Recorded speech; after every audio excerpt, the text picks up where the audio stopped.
You made it to level 2, deeper questions leading to deeper answers. I'm Tomas Garza, and I'm here to help you decide to transform. I'll be setting the pace for the process to support your unfolding. Learn and commit to a practice that brings simplicity and then awareness of what is ready to be released. Join me now and allow the experience of a deeper sense of love.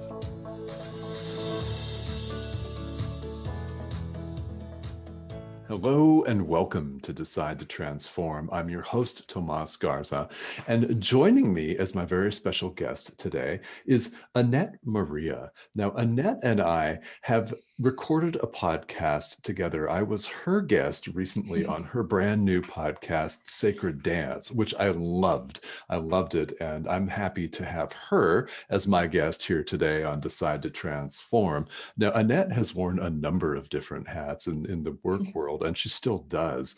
She is the founder of Sanctuary Publishing, which we'll talk about here on the show. She's a purpose embodiment coach, an intuitive facilitator of healing, a channel for multidimensional beings, and the host of the podcast Sacred Dance. She is also a published author, and we had a really fun, deep conversation a few weeks ago on Sacred Dance. So Annette, thank you so much for joining me today, and welcome.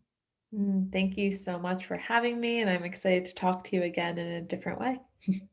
It's always fun to be on the other side, and well, as a Yeah. podcast host, I'd say it's fun to be interviewed.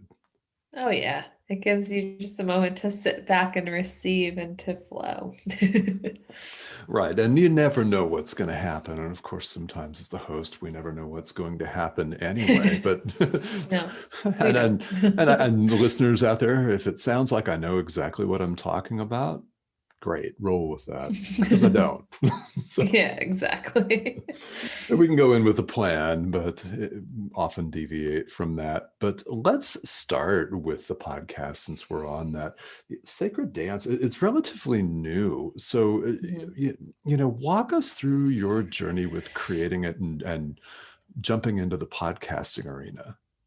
Yes, absolutely. Thank you for giving me that space. So, the sacred dance came about actually after a mushroom journey. I Oh, didn't know it was going to be a podcast at that time, but I was integrating, my trip, my experience, and I was really awestruck. I remember sitting outside, it was last summer, and realizing everyone thinks they're right and everyone thinks someone else is wrong.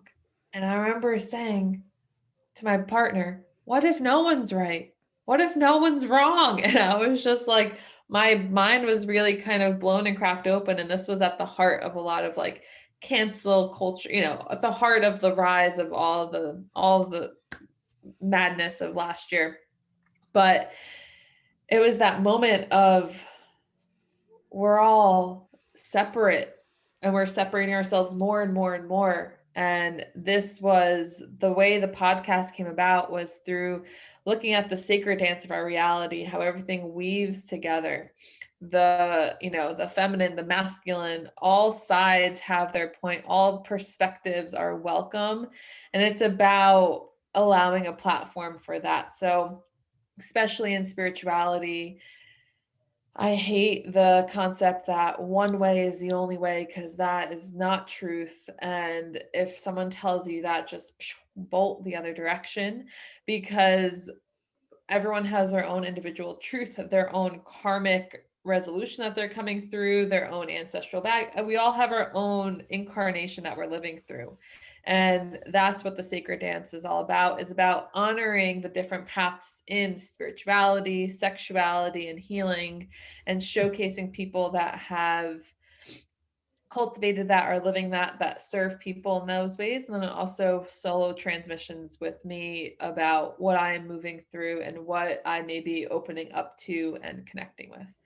okay. So a listener can find solo episodes where you're going through your own transformational journey. Yes. Yes. So it can be about whatever is alive for me that week. Mm, There was an episode about bhakti yoga, about okay. how that was a catalyst for me. And it's not an Mm, episode to tell you do bhakti yoga. it's an episode to show you what it did for me. And if you're inspired to try it on, you can. Okay. I love this. Yes. And you mentioned that this was the result, the what if no one is right? What if no one is wrong? Line of Mhm. questioning was from a mushroom journey. Now, I'm curious, before that particular journey, had you had that same question occur to you before? I think I did, but maybe I was scared to ask, or maybe I was scared to even vocalize it. Actually, it's not even that I was scared to ask. I was scared to vocalize it out and into the world because I know people will tell me, "How dare you say that? I'm right. They're wrong. They did horrible things, you know?" Yeah. And I'm here to say I'm not the divine. I'm not God. I'm not source. I'm not here to pick who is who and what is what, right? And there is a spiritual teacher, and he's one of my gurus, and I'm not even ashamed to use that word. I know some people are like, oh, people have gurus, you know, whatever.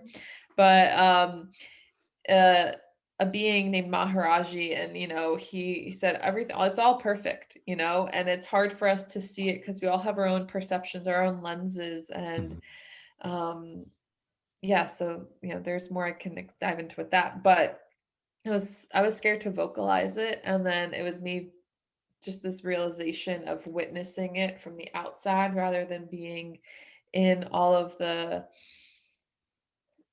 heat of last year, me like kind of taking a moment out of it, that Yeah. helped me kind of realize that and be like, oh, this is how I feel, and this is what is my truth right now. Mm. Oh, okay. Now, were you raised in a fundamentalist tradition, one where people say that their way is the only way? I was raised in a very Roman Catholic household, by two lovely Polish immigrants to America. So my mom and dad both are, from a small little village in Poland, Hmm. and where everyone was Roman Catholic and they all did the same things. And, they brought that here and they tried to put that on us. And I didn't fit in, Ah, didn't click, never clicked. And I broke out of that finally, but there was moments of, me fake going to church and me going to sit at Panera and have tea during that hour block when I was scared to really own the truth to the family. So, okay. there was some of that breaking apart. Hmm. And now I'm like, this is where I'm at. This is who I am. And they're not that happy about it, but it's All right. okay. Now, how long ago was this where you went to Panera and pretended to be in church? I'm gonna say that was like 5 years ago. 6 years ago. At that point, I moved back home from college, and I was back in the unit, and I was just like, oh no, this isn't me anymore. And they would tell you that that ruined me. Finding my freedom ruined me, because I now am different. But I would say that it actually helped me be more of myself, and it gave me the liberation that I was always seeking. So again, two sides of the perception, right? Yes, and it's a really interesting issue, and I know that there are listeners out there that can relate to this. I actually can relate to this. I once pretended to go to Hoffmantown Baptist Church in Albuquerque, New Mexico, and as soon as I got my driver's license, that's where I would go out to the mountains and go for a hike, and would tell my mom that I was in Sunday school. So, Yeah. we're not alone, right? Yeah, So. no.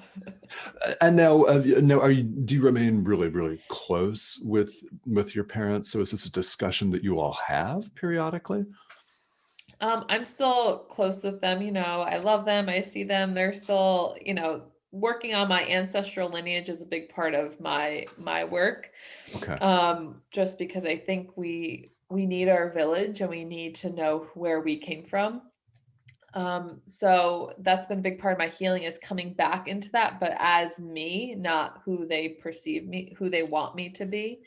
So that's been a big part of my work, but we don't have discussions about this regularly. I mean, they don't know that they know I practice yoga, but they don't know that I practice the philosophy and the hold the mantras and work with the gods and goddesses. They don't know that aspect of me, and that they don't need to. They just know that I don't go to church anymore. But I'll say things and open them up to the way I view things. And sometimes they're like, oh, okay. And then sometimes they're like, oh my God, what happened? So sometimes we converse about it, and I just have to know when to say what and to who to say it to. Mhm. Yeah, it's very, very interesting because I've had lots of conversations with people who have had a similar experience to having something that feels true to them and really want to say it, but not be able to say Mm, that. And what if no one is right? What if no one is wrong? Was the thing that stands out to me.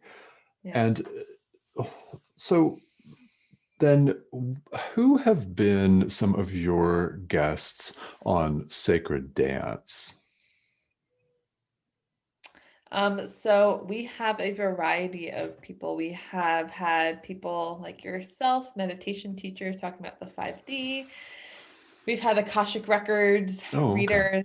We've had people that started communities and have built out land.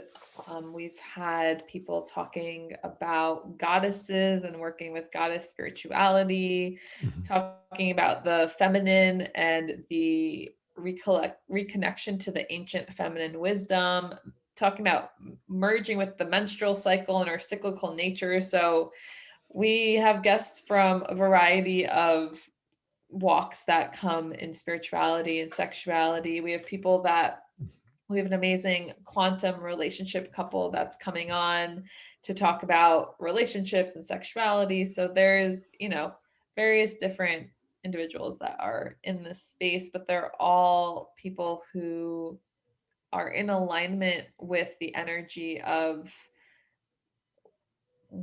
exploring the truths, not saying this is my truth. And that's what all the guests hold the thread of. Okay.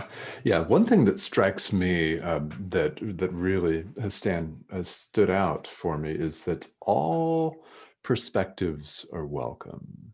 Yes, Mhm. all of them. Even if I don't know too much about them, or if I welcome that. Like I want that. I don't always have to fully agree and understand something 100%.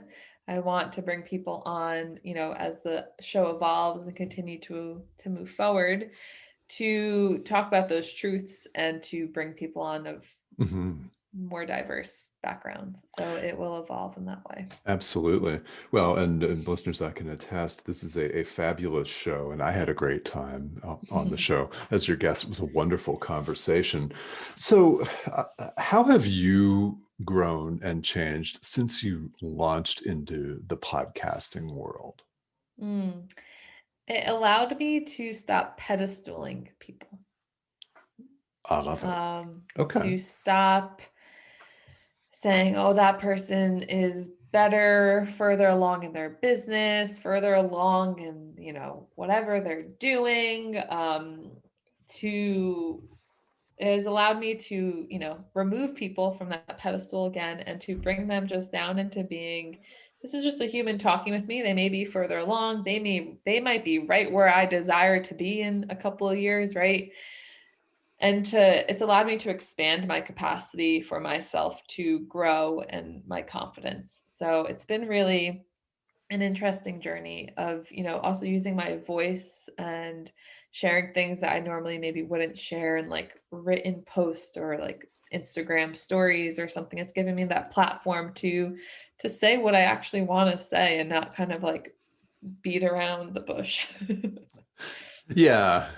Yes. And listeners, we've been talking about this. So, we were talking about this a little bit beforehand. And it's I think it's great to have people out there that are not afraid to speak truth, right? Mhm. Their truth, and you're inviting all kinds of perspectives.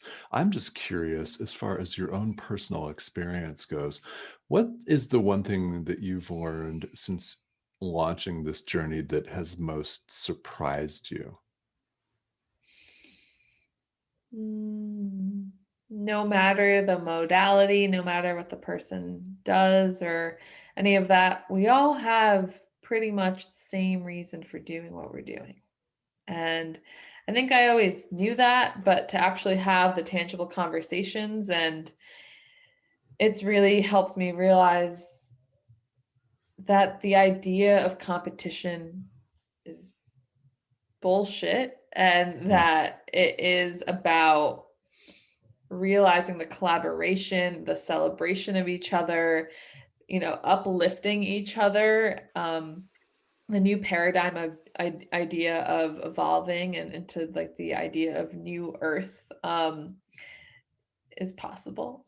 And it's evolving and happening through these types of conversations. And yeah. Yeah. And where do you see this progression headed? For the podcast or Well, for humanity in general, for the collective in general, uplifting and collaborating.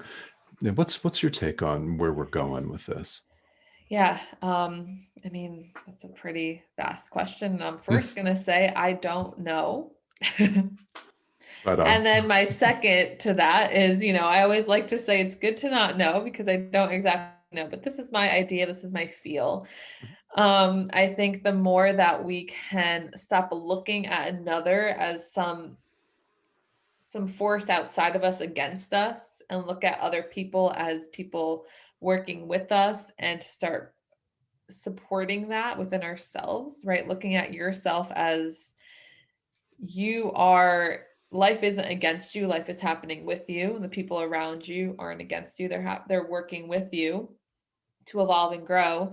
I feel like the more we collaborate, the more that we uplift and come together and allow each person's truth to shine and each person's zone of genius or whatever purpose to be lived out, the greater abundance, the greater peace, the greater joy we will feel on this earth. And that is my take. That's, been channeled through me and shown to me in various experiences. And that's what I think. Okay. Yeah, I love this. And I'm curious. You mentioned just various experiences of yours. What does your spiritual practice look like these days? Yeah, so I infuse a lot of bhakti practices. So bhakti yoga is the yoga of devotion. So it's not Mhm, so much the mhm, physical asana practices as much as it is for the devotional element. So I do my daily practice actually. I include bhakti and then also embodiment. So I normally first I'll wake up and I go into my office slash altar room and I will do some movement practice to feel what's the light side and the dark side that's alive today. What's the side that is so excited and then the side that thinks it'll all be taken from her. That was me mhm. today, right? Okay. And I'll have a conversation between the two sides and find a union so that I can walk into the day like in alignment rather than like a lopsided energy of too far to the light, too far to the dark. So Mm. I start in that way and it's, always evolving and I'm again not perfect. So I'm always coming back into that alignment as much as I can. And then I move into meditation and devotion. So I chant the Ram Nam Japa, which is chanting the name Ram, which translates to the divine source, God, whatever that vibe Mhm. energy holds for you. I chant it 108 times, 3 times. And that said, when we chant the Ram Nam Japa, that anything is possible. What can't be done can be done. What has already been done can be undone. So again, that comes from Maharaji. He Okay. was always seen just chanting Ram, Ram, Ram, and always just planting the seeds of the divine within us. Mhm, And then I'll usually go into a bit of silence to just clear away and just I like to be quiet. mhm, And yeah, I'll do some active devotion, whether it's gifting flowers to my altar, lighting candles, and chanting mantras. So my practice is pretty not I'm not gonna say pretty long, but it's just full. And it Mhm. feels really good for me. And then I usually end playing the harmonium and chanting whatever mantras want to come through me. And yeah, I love it. Okay. Well, this is that sounds like fun. And I have yeah, fun. yeah, Yeah. And it's that's evolved. I mean, my practice before was just meditating for 20 minutes, but mhm. also my practice every day doesn't look the same. Some days I need to spend a lot of time in that embodiment work and releasing some anger. Some days I can kind of just skip that and, move on. It depends. Everything it shifts, Okay. but that's the heart of it right now. Hmm. And let's say some more, if you don't mind, about the body work, the embodiment work, and releasing anger. What does that look like? Yeah, so the embodiment work is the heart of my coaching that I do with people. So Hmm. it is using the body as part of the vehicle for healing. Oftentimes in spirituality, we'll hear do mindset work, work on your mind.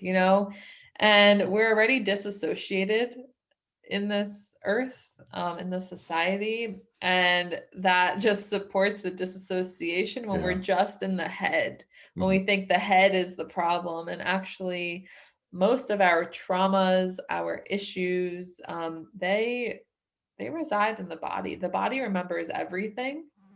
The mind actually has the ability to kind of close something away and hide it until you're ready to deal with it. The body remembers it all.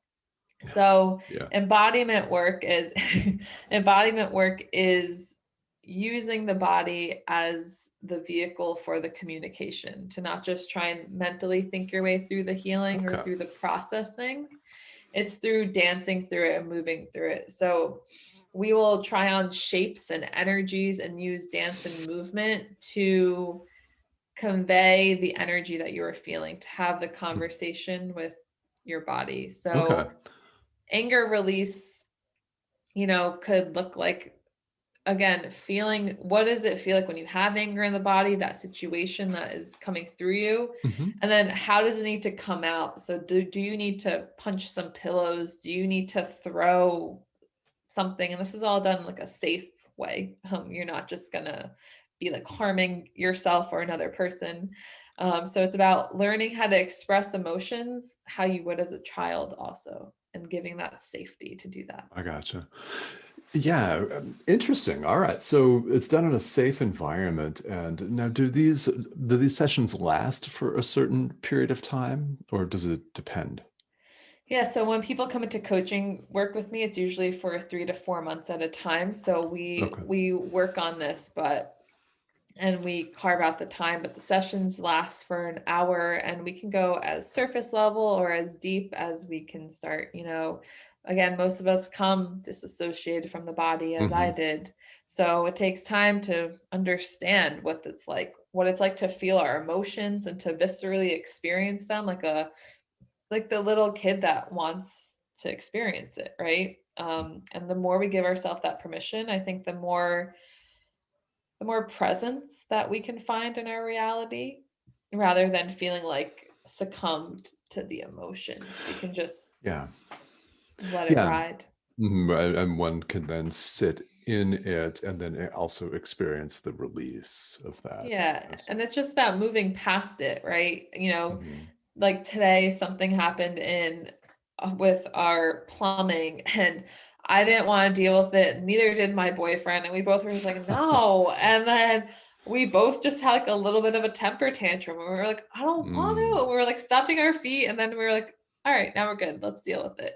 Yeah. Rather than just like pushing past it and avoiding that, like what's trying to come through, we give it space and then we move through. So weird Mhm. things happen in this house sometimes. Oh, okay. Yeah. Weird things, plumbing issues, which happen. What else is weird that happens in your No, house? I mean the emotional releases. Oh, Sometimes we're yes. like, Okay. we're like, how old are you right now? It's like, I'm 3. And it's like you Mm. really, to give that space, because that inner child is still part of the show.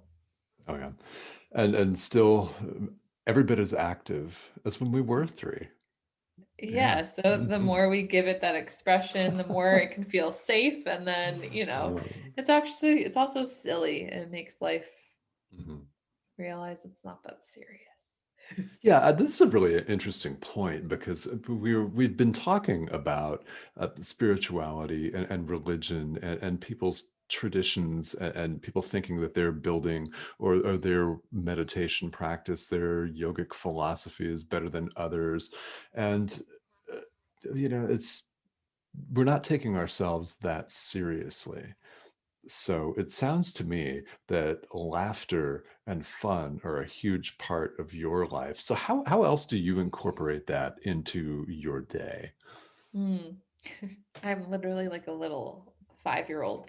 All I right. think because I think because as a kid I never was able to have that space because I always had Okay. to take care of myself in some capacity, like emotionally.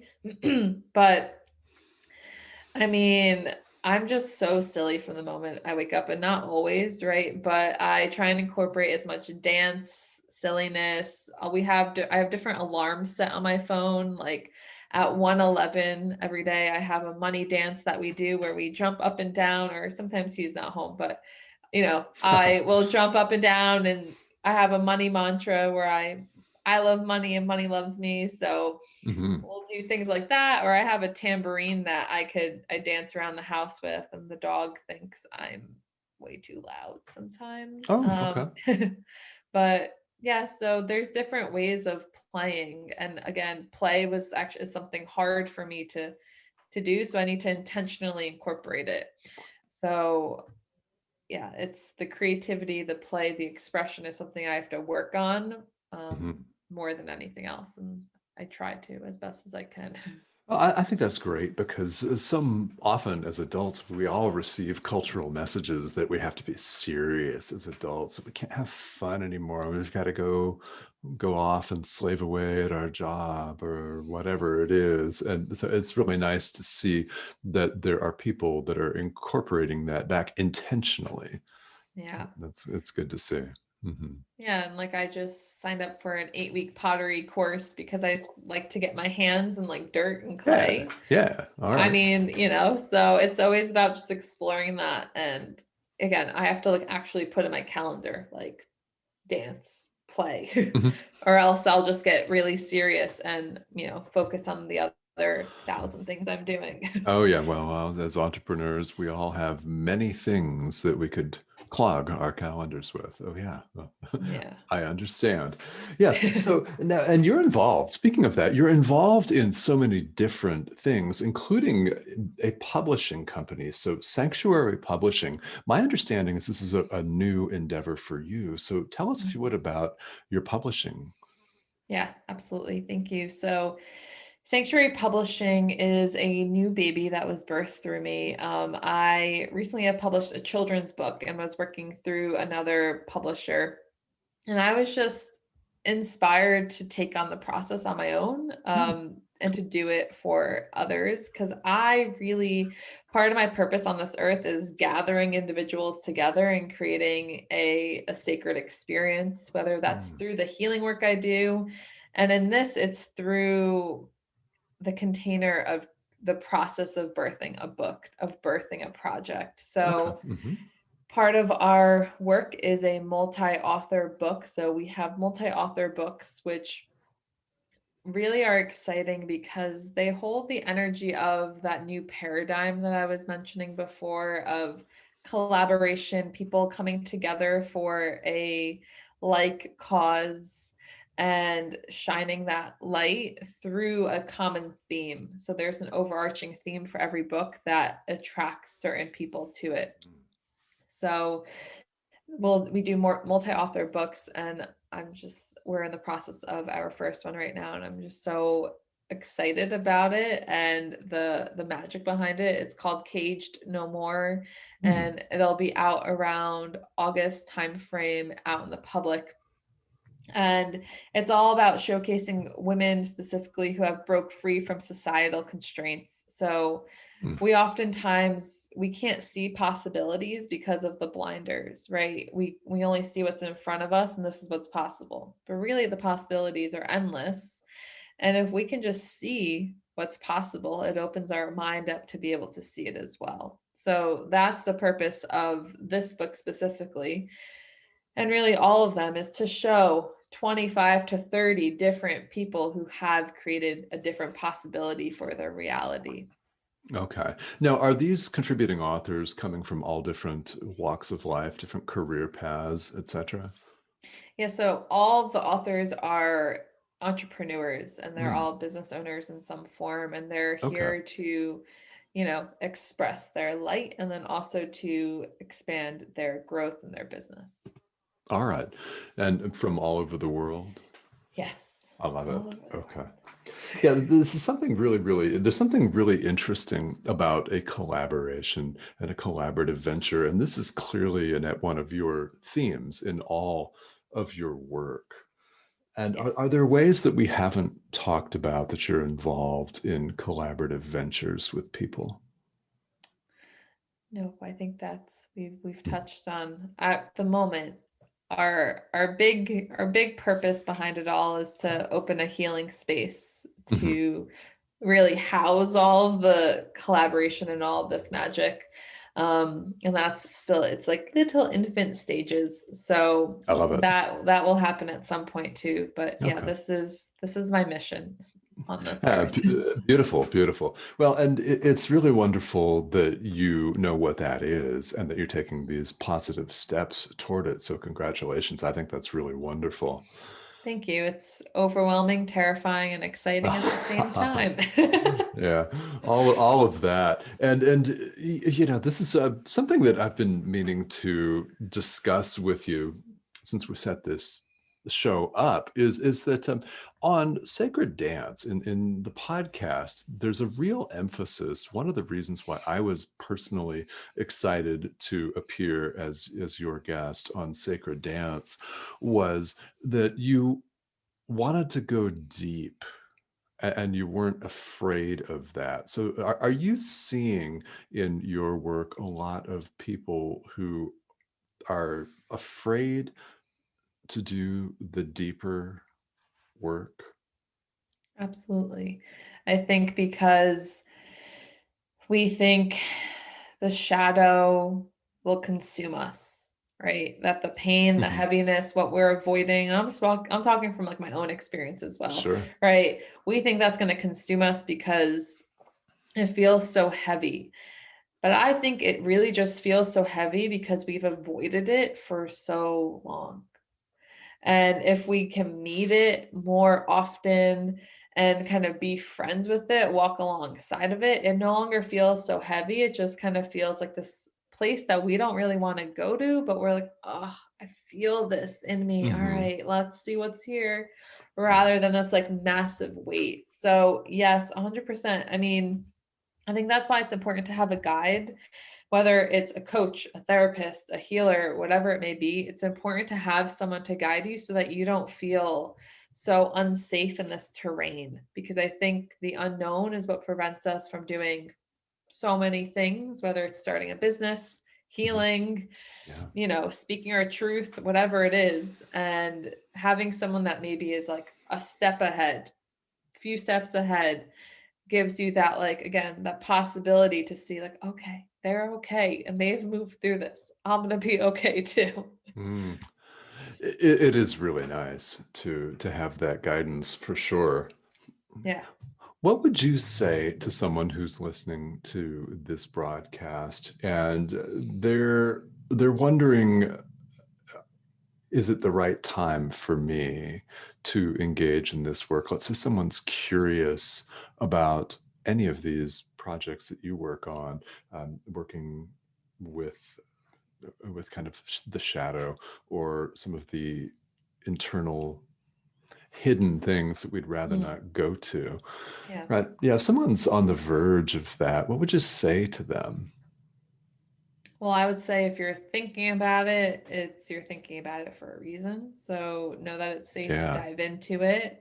Mm, Know that it won't consume you no matter what the trauma was. And even if it consumes you for a moment's time, know that everything is cyclical. So when we're in the shadow, the opposite of the shadow is the light. So I think no matter how heavy I've been in my reality and my healing, I've always felt okay because I felt plugged into the sense of light in my own spiritual sense. just even on the other side, right? Right now on the East Coast, we're winter is ending, we're coming into spring. So this is the nature of the beast of this human cycle, that no matter the darkness, the light will always come, but then also the darkness will always come, right? That it's just understanding this ebb and flow, and again, not getting too attached to this is good and this is bad. That same idea of who's right and who's wrong. Who are we to say that the healing has to be this dark, bad place? I think we've made it that sometimes, that we have to bleed to heal, and that's Yes. again another one of those things. It's all of our own perceptions that we can Mhm. bring in. Yeah. Yeah. It was a really excellent point. We have to bleed to heal. Yeah, it's got to be tough. We have to suffer and pay our dues and all of those cultural statements, things Yeah. that people absorb. So yeah, and I would have to agree, Annette, with the very first thing you said in addressing that question is if you're listening to this podcast right now, if you're asking yourself this question, it's for a reason. And I said they better get a hold of you. So, right? So, and if people were curious about your publishing work or about the podcast, about your coaching work, how can people best reach you to find out more? Yeah, so you can connect with me through Instagram. My handle is at it's dot Annette Maria. Also, you can email me hello@activationsbyannette.com, and also through my website activationsbyannette.com. But usually email and Instagram are the quickest and easiest ways to get it all, and just to share with me your heart and what you're looking for, and I can meet you there. Perfect. All right. So again, to recap, that's Instagram. It's Annette Maria on your Instagram handle, and the website activations by Annette, all one word.com. Hello at activations by Annette is your email address. Okay. Yes. And then again, the name of the podcast is Sacred Dance. I highly recommend that everybody check that out, download all of the episodes because, well, they're deep conversations. And that's the best kind. It Yeah. really is. It's the best kind. So, Annette, before we wrap up here, what else would you like to say to the listeners? 'Cause we've talked about collaboration in a number of different ways, and we've touched on so many different subjects. What else would you like to share with us? Yeah, I would love to just talk about that new paradigm energy, right? And how Mhm. so many of us are talking about new earth, new paradigm, we're talking about it. Are we creating it together? How are you co-creating that energy? How can you be a part of that energy? How can you, be woven into it? What's your part? And is what the actions that you're taking supporting it or going against it, right? And I notice it with myself too. Sometimes I'm like, oh, I'm competing with that person. Oh, you know. So noticing within yourself, where are you competing to others in your reality, and where can you start to celebrate others more rather than judge them or wish that you were where they were? Where can you celebrate other people more? Where can you celebrate yourself more?